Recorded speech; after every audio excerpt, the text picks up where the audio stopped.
ایک اندھیری رات، سناٹے میں لپٹا ہوا قبرستان اور ایک دلہن جو مر چکی تھی مگر آج پھر وہ لوٹ آئی ہے۔ کیا وہ انتقام لینے آئی ہے یا کسی ناتمام وعدے کو پورا کرنے؟ یہ کہانی ہے اس قبرستان کی دلہن کی جس کی موجودگی سے ہر چراغ بجھ جاتا ہے اور ہر دل کانپ اٹھتا ہے۔ خوفناک کہانیوں کے تمام شائقین کو میری طرف سے السلام علیکم۔ امید کرتا ہوں آپ سب خیریت سے ہوں گے، جہاں بھی ہوں گے خوش ہوں گے اور میرے چینل کی سنسنی خیز کہانیوں کو پسند بھی کرتے ہوں گے۔ آج میں آپ سب کے لیے ایک نہایت ہی ڈراؤنی داستان لایا ہوں جو یقیناً آپ کو بہت پسند آئے گی، مگر کہانی شروع کرنے سے پہلے آیت الکرسی کا حصار ضرور کر لیجئے۔ اگر کمرے کی بتی بند ہے تو فوراً آن کر لیجئے، ہیڈ فون لگا لیجئے کیونکہ آج کی کہانی ہے کچھ زیادہ ہی ہولناک۔ مدثر کہتے ہیں کہ میں کراچی کا رہنے والا ہوں اور آج میں اپنی زندگی کا ایک ایسا واقعہ بیان کرنا چاہتا ہوں جو آج بھی یاد آتا ہے تو بدن میں جھرجھری دوڑ جاتی ہے۔ یہ بات آج سے 5 برس پرانی ہے۔ اس وقت میں کریم ڈرائیور ہوا کرتا تھا اور مجھے یہ کام کرتے ہوئے 2 سال ہو چکے تھے۔ اکثر میں رات گئے تک رائڈز لیتا رہتا۔ ایک رات جب میں گلشن سے نکل ہی رہا تھا تو موبائل پر ایک بکنگ آ گئی۔ لوکیشن چکنڈی قبرستان کی تھی۔ سردیوں کی ایک ویران رات تھی، دھند اور کوہرا ہر طرف چھایا ہوا تھا۔ سڑکوں پر سناٹا طاری تھا، کوئی انسان دکھائی نہیں دے رہا تھا۔ یوں محسوس ہو رہا تھا جیسے اس جمع دین سرد رات میں صرف میں ہی باہر ہوں۔ رات کا 1 بج چکا تھا اور میں قبرستان کی طرف بڑھ رہا تھا۔ اس لمحے مجھے ذرہ برابر بھی خوف محسوس نہیں ہوا، لیکن جیسے ہی میں لوکیشن پر پہنچا وہاں کوئی موجود نہیں تھا۔ سامنے قبرستان تھا اور سڑک بالکل سنسان۔ میں گاڑی روک کر کچھ لمحے کھڑا رہا۔ ہلکی سی اسٹریٹ لائٹ دھند میں مدھم سے چمک رہی تھی۔ میں نے جس نمبر سے رائڈ بک ہوئی تھی اس پر کال کی تو نمبر بند ملا۔ دل کی دھڑکن تیز ہو گئی۔ میں اتنی دور آ چکا تھا اور اب لگ رہا تھا جیسے کسی نے مذاق کیا ہو۔ میں نے دوبارہ کال کی مگر نمبر پھر بند تھا۔ اسی دوران اچانک گاڑی کا پچھلا دروازہ کھلنے کی آواز آئی۔ میں چونک گیا، مڑ کر دیکھا تو 2 عورتیں کالی چادروں میں لپٹی گاڑی میں داخل ہو رہی تھی۔ انہوں نے بیٹھتے ہی کہا، دیر کے لیے معذرت، اب ہمیں فوراً لے چلیے۔ میں نے بغیر کچھ کہے گاڑی چلا دی۔ راستے میں ان میں سے ایک بولی، گاڑی کسی صورت نہیں روکنی جب تک ہم نہ کہیں، رکنا مت۔ یہ سن کر میرے بدن کے رونگٹے کھڑے ہو گئے۔ میں نے ڈرائیونگ مرر میں جھانکا تو ایک عورت کی آنکھیں بڑی دہشت ناک لگ رہی تھی، جیسے وہ مسلسل مجھے گھور رہی ہو۔ مگر حیرت کی بات یہ تھی کہ اس کے ساتھ بیٹھی دوسری عورت مجھے آئینے میں دکھائی ہی نہیں دے رہی تھی۔ میں نے پلٹ کر پیچھے دیکھا تو وہ وہاں بیٹھی تھی، مگر جیسے ہی دوبارہ شیشے میں دیکھا وہ غائب تھی۔ اب تو خوف نے میرا گھیراؤ کر لیا تھا، دھند سے لپٹی سڑکیں اور یہ پراسرار عورتیں۔ میں سوچ رہا تھا کہ کاش میں یہ رائڈ نہ لیتا۔ کچھ دیر بعد گاڑی گھومتی ہوئی پھر اسی قبرستان کے سامنے آ گئی۔ ان میں سے ایک نے آہستہ سے کہا، گاڑی روک دو۔ میں نے جیسے ہی گاڑی روکی وہ باہر اتر گئی۔ میرا دل زور زور سے دھڑکنے لگا۔ ایک عورت گاڑی کے آگے جا کھڑی ہوئی اور دوسری پیچھے، دونوں میری طرف دیکھنے لگی۔ میں نے جلدی سے گاڑی ریورس کی۔ ایک عورت سائیڈ پر ہٹ گئی۔ میں نے بغیر کسی توقف کے گاڑی موڑی اور تیز رفتاری سے وہاں سے نکل گیا۔ اس لمحے میں اتنا خوف زدہ تھا کہ میں ان سے کرایہ مانگنا بھی بھول گیا۔ میں وہاں سے بس جان بچا کر نکلنا چاہتا تھا۔ اس دوران کئی بار میرے گھر سے کالز آئیں، مگر خوف کی شدت نے مجھے اس قابل نہ چھوڑا کہ فون اٹھا سکوں۔ ایسا محسوس ہو رہا تھا جیسے ان عورتوں کا کوئی پراسرار اثر مجھ پر چھا گیا ہو۔ جب میں نے گاڑی ریورس کی اور شیشے میں دیکھا تو دونوں عورتیں غائب تھیں۔ پوری سڑک سنسان تھی۔ نہ معلوم وہ واپس قبرستان میں چلی گئیں یا کہیں اور۔ مجھے کچھ خبر نہ تھی۔ میں تیزی سے گاڑی دوڑاتا ہوا آگے بڑھ رہا تھا۔ دھند اب مزید گہری ہو چکی تھی اور اس کی ٹھنڈک دل تک اتر رہی تھی۔ اسی دوران اچانک مجھے محسوس ہوا جیسے پچھلی سیٹ سے کوئی آواز آئی ہو۔ وہ ایک عورت کی کہکہی جیسی آواز تھی، ایسی ہنسی جو دل کو چیر دے۔ میں نے گھبرا کر پلٹ کر دیکھا مگر پیچھے کوئی نہیں تھا۔ میں بے اختیار بول اٹھا، یا خدا، یہ کیا ہو رہا ہے؟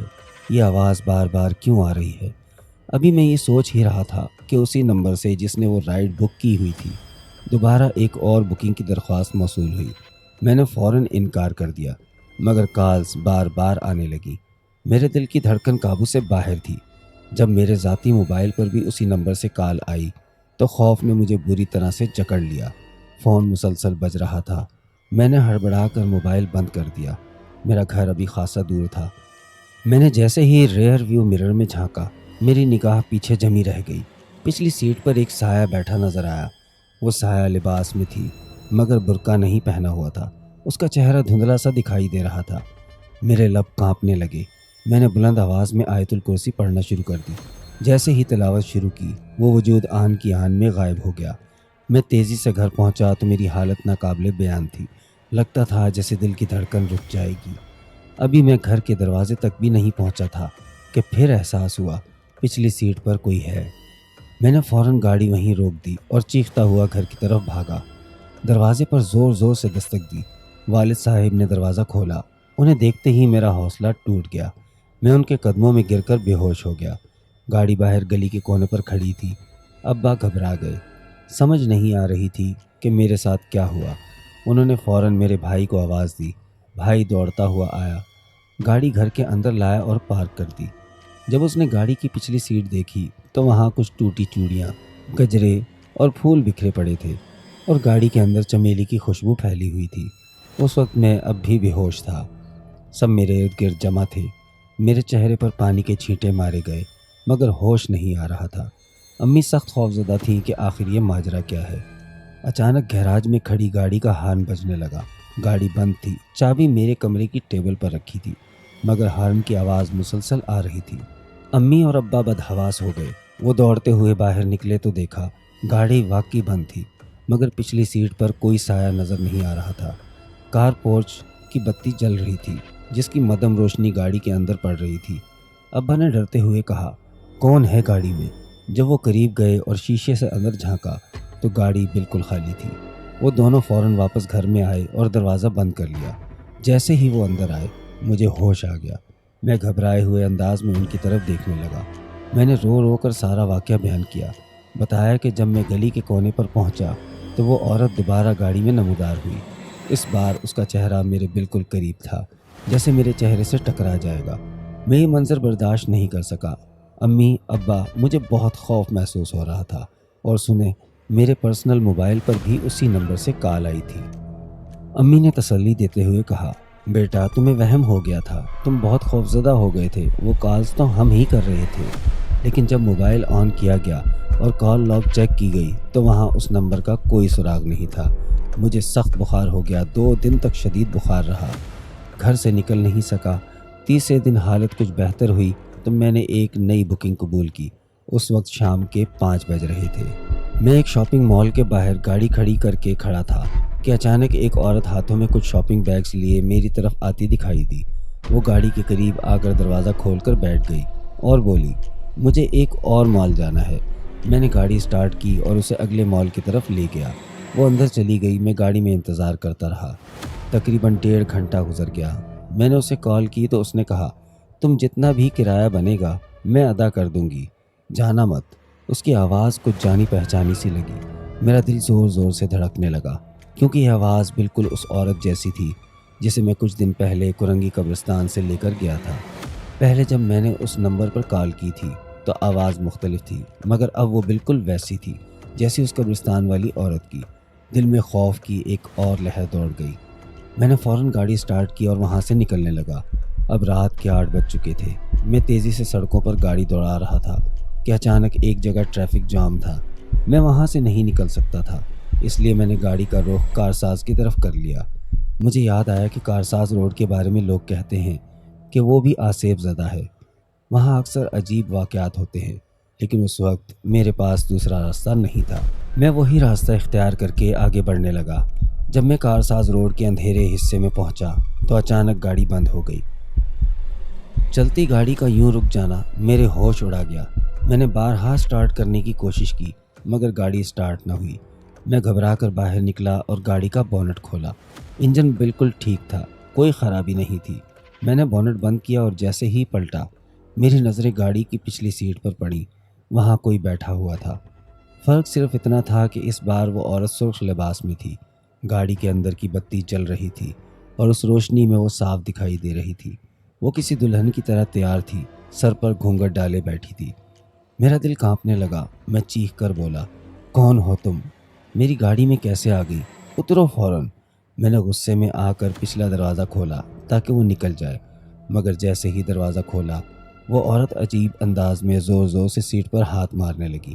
اس کے ہاتھوں میں سرخ چوڑیاں تھیں اور کلائیوں سے وہی پھولوں کے گجرے جھول رہے تھے جو کچھ دن پہلے میری گاڑی کی پچھلی سیٹ پر ملے تھے، وہی جنہیں امی نے ایک پرانے شاپر میں ڈال کر گھر سے باہر پھینک دیا تھا۔ اچانک وہ عورت زور زور سے رونے اور چیخنے لگی۔ اس کی چیخیں اتنی خوفناک تھیں کہ مجھے لگا میرے کان کے پردے پھٹ جائیں گے۔ میں نے ڈر کے مارے گاڑی وہیں چھوڑ دی اور سڑک پر اندھا دھند بھاگنے لگا۔ میں دوڑتا ہی چلا گیا، سانس اکھڑنے لگی۔ سامنے سے ایک رکشہ آتا دکھائی دیا۔ رکشے والے نے مجھے سڑک کے بیچ بھاگتے دیکھا تو فوراً بریک لگا دی۔ وہ چیخ کر بولا، او بھائی، اگر مرنے کا اتنا ہی شوق ہے تو کسی اور کے نیچے جا کے مرنا، میرے رکشے کے نیچے کیوں آ رہے ہو؟ اور میں اس کے سامنے کھڑا لرزتے ہونٹوں سے صرف ایک ہی جملہ دہرا رہا تھا۔ گاڑی میں وہ عورت تھی، وہ دوبارہ آ گئی تھی۔ میری حالت دیکھ کر وہ فوراً سمجھ گیا کہ میرے ساتھ کوئی سنگین مسئلہ پیش آیا ہے۔ اس نے پوچھا، بھائی کیا ہوا ہے؟ میں نے گھبرا کر جواب دیا کہ میری گاڑی کارساز روڈ پر کھڑی ہے اور اس میں ایک عجیب سی عورت بیٹھی ہے جو چیخ چیخ کر رو رہی ہے۔ یہ سن کر رکشے والا چونک گیا۔ اس نے کہا، بھائی کارساز روڈ تو آج بھی بدنام ہے، وہاں کی چڑیل دلہن بہتوں کو دکھائی دیتی ہے، مگر اس کا وقت تو رات کے 12 بجے کے بعد ہوتا ہے۔ ابھی تو صرف 8:15 ہوئے ہیں، کہیں تمہیں کوئی غلط فہمی تو نہیں ہو گئی؟ میں نے کانپتی ہوئی آواز میں کہا، نہیں، میں نے خود دیکھا ہے۔ پھر میں اس رکشے میں بیٹھ کر اپنی گاڑی تک پہنچا۔ گاڑی کے سارے دروازے بند تھے، اندر کی لائٹ بجھی ہوئی تھی اور کوئی موجود نہیں تھا۔ رکشے والے نے پوچھا، یہی تمہاری گاڑی ہے؟ میں نے کہا، ہاں یہی میری ہے۔ اس نے خود بھی دیکھا مگر اندر کسی کا سایہ تک نہ تھا۔ میں گاڑی میں بیٹھا، چابی گھمائی اور حیرت انگیز طور پر گاڑی فوراً سٹارٹ ہو گئی۔ وہی گاڑی جو کچھ دیر پہلے بالکل بند ہو گئی تھی۔ میں نے فوراً وہاں سے نکلنے میں ہی عافیت سمجھی۔ جب میں ایک سنسان سڑک سے گزر رہا تھا تو اچانک محسوس ہوا جیسے میرے کندھے پر کسی نے کالا سا ہاتھ رکھ دیا ہو۔ میں نے فوراً مڑ کر دیکھا مگر پچھلی سیٹ پر کوئی نہیں تھا۔ میرا دل دھڑک اٹھا جیسے کوئی اندیکھی مخلوق میری جان لینے پر تلی ہو۔ میں نے تیزی سے گاڑی بھگائی اور سیدھا اپنے گھر پہنچا۔ راستے میں 2 رائڈز کی کالیں آ رہی تھی مگر میں نے سب کینسل کر دی۔ گھر پہنچا تو بخار میں جل رہا تھا، سر پھٹا جا رہا تھا اور بدن لرز رہا تھا۔ امی ابو نے میرا حال دیکھا تو پریشان ہو گئے۔ ابو نے کہا، یہ معمولی بات نہیں لگتی، ہمیں کسی صاحب علم کے پاس جانا چاہیے۔ میں نے بھی حامی بھر لی کیونکہ مجھے محسوس ہو رہا تھا کہ جو بھی ہے وہ اب میرے پیچھے پڑ چکی ہے۔ جیسے ہی ہم نے کسی عامل کے پاس جانے کا ارادہ کیا، باہر سے گاڑی کا ہارن زور زور سے بجنے لگا۔ ایسا لگ رہا تھا جیسے کوئی گاڑی کے بونٹ پر زور سے ہاتھ مار رہا ہو۔ امی چیخ اٹھی، باہر مت جانا، چاہے گاڑی کو کچھ بھی ہو جائے، لیکن تم باہر مت نکلنا۔ اب تو معاملہ اور بھی بھیانک ہو گیا۔ ایسا لگتا تھا جیسے کوئی گاڑی کو ڈنڈوں سے پیٹ رہا ہو۔ شور اتنا زیادہ تھا کہ دل دہل جائے۔ ہم سب خوف سے سہم گئے اور پورا گھر لرزنے لگا۔ رات بھر گیراج سے کسی عورت کے رونے، سسکنے اور چیخنے کی آوازیں آتی رہیں۔ ہمیں یقین ہو گیا تھا کہ وہ مخلوق اب ہمارے گھر کے آس پاس ہی ہے۔ ہم نے باہر دیکھنے کی ہمت نہ کی۔ وہ رات ہم سب نے ایک ہی کمرے میں جاگ کر گزار دی۔ صبح 7 بجے جب دروازہ کھولا تو ہوش اڑ گئے۔ گاڑی کے شیشے چکنا چور تھے، بونٹ پوری طرح ڈیمیج اور گاڑی کی صورتحال ایسی تھی جیسے کسی نے لاٹھیوں سے توڑ مروڑ دی ہو۔ میں سر پکڑ کر بیٹھ گیا۔ امی نے کہا، شکر کرو بیٹا، نقصان یہیں تک ہوا، اگر تمہیں کچھ ہو جاتا تو ہم کیا کرتے؟ اسی دن ابو ایک صاحب علم کو گھر لے آئے۔ گاڑی کو ہم نے ہاتھ تک نہیں لگایا تھا۔ جیسے ہی وہ پہنچے انہوں نے پڑھائی شروع کی اور کچھ دیر بعد کہا، بیٹا اس رات تم پر ایک چڑیل سوار تھی، وہ عورت جو مختلف صورتوں میں تمہارے سامنے آئی وہ سب اسی کے روپ تھے، وہ تم پر عاشق ہو گئی تھی۔ انہوں نے بتایا کہ جب تم نے آیت الکرسی پڑھی تو وہ وقتی طور پر غائب ہو گئی مگر جاتے جاتے تمہاری گاڑی کو نقصان پہنچا دیا۔ ان کا کہنا تھا جب تمہاری گاڑی ٹوٹی اس وقت وہ چڑیل بھی وہیں موجود تھی۔ فی الحال وہ تمہارے گھر میں نہیں ہے مگر وہ واپس آئے گی۔ پھر انہوں نے مجھ پر دم کیا، ایک تعویذ گلے میں پہنایا اور ہدایت دی کہ ابھی تمہارے گھر میں تعویذ نہیں لگ سکتا، 3 دن بعد میں آؤں گا، حصار بندی کروں گا اور ایک تعویذ تمہارے گھر کے داخلی دروازے پر لگاؤں گا۔ اگلے 3 دن اگر کوئی دروازے پر دستک دے، آواز لگائے یا کوئی مہمان آئے، دروازہ نہیں کھولنا۔ یہ کہہ کر وہ چلے گئے اور میں تعویذ پہن کر قدرے بہتر محسوس کرنے لگا۔ پہلی رات تو کچھ خاص نہیں ہوا، صرف ہلکی ہلکی سرگوشیاں اور دروازے کی آہٹیں، مگر دوسری رات ٹھیک 2:30 بجے اچانک ڈور بیل بجنے لگی۔ باہر بہت زیادہ شور تھا۔ جب ڈرائنگ روم کی کھڑکی سے باہر دیکھنے کی کوشش کی تو سامنے 3 برقع پوش عورتیں کھڑی نظر آئیں۔ وہ غیر معمولی حد تک قداور اور لمبی تھیں۔ ہم نے نہ دروازہ کھولا اور نہ ہی یہ جاننے کی کوشش کی کہ وہ کون ہیں۔ وہ بار بار ابو کا نام پکار رہی تھی اور خود کو ان کے خاندان کی رشتہ دار بتا رہی تھی۔ ان میں سے ایک عورت اپنے آپ کو ابو کی کوئی خالہ زاد بہن بتا رہی تھی اور مسلسل حسن آرا نام لے رہی تھی۔ ہم سب خاموش رہے، کسی نے کوئی جواب نہیں دیا۔ وہ بار بار بیل بجاتی رہیں، دروازہ کھٹکھٹاتی رہیں اور کچھ دیر بعد خاموشی سے وہاں سے چلی گئیں۔ اگلی صبح ابو نے انہیں فون کیا اور پوچھا کہ کیا آپ لوگ کل رات آئے تھے؟ تو ان کا جواب تھا نہیں، ہم تو کراچی میں ہیں ہی نہیں، ہم تو حیدرآباد میں ایک شادی میں شریک ہیں۔ کیوں، کیا ہوا؟ ابو نے بات کو ٹالتے ہوئے کہا، نہیں بس میں نے مارکیٹ کے قریب کچھ عورتوں کو دیکھا تو لگا آپ لوگ ہوں گے۔ 3 دن کے بعد وہ عامل صاحب دوبارہ آئے اور گھر میں باقاعدہ حصار بندی کر کے ایک تعویذ لگا گئے۔ اس کے بعد وہ مخلوق ہمارے گھر سے چلی گئی، مگر آج بھی سردیوں کی رات میں اکثر ایسا محسوس ہوتا ہے کہ کوئی دروازے پر ہلکی سی دستک دیتا ہے۔ وہ بیل نہیں بجاتا، صرف آہستہ آہستہ دستک دیتا ہے۔ ایسا لگتا ہے کہ وہ مخلوق اب بھی ہمارے گیٹ تک آتی ہے، بس اندر داخل نہیں ہو پاتی۔ میری وہ گاڑی جس میں وہ سب کچھ پیش آیا تھا، جتنی بار بھی میں نے مرمت کروائی وہ کبھی ٹھیک نہ ہو سکی۔ پورا انجن تباہ ہو چکا تھا۔ میں نے اس کی مرمت پر بے تحاشا پیسہ خرچ کیا، مگر آخر کار دل برداشتہ ہو کر وہ گاڑی بیچ دی۔ میں نے رائڈنگ بھی چھوڑ دی کیونکہ اب مجھ میں اتنی ہمت باقی نہیں تھی کہ دوبارہ ویسا سب کچھ سہ سکوں۔ تو دوستو، یہ تھی آج کی خوفناک کہانی۔ امید ہے آپ سب کو پسند آئی ہوگی۔ اپنا فیڈ بیک ضرور دیجیے، اور اگر آپ کے پاس بھی کوئی خوفناک واقعہ ہے تو وہ ہمارے ساتھ ضرور شیئر کریں۔ آپ اپنی کہانی thundershotABCD@gmail.com پر بھیج سکتے ہیں یا کمنٹ باکس میں لکھ سکتے ہیں۔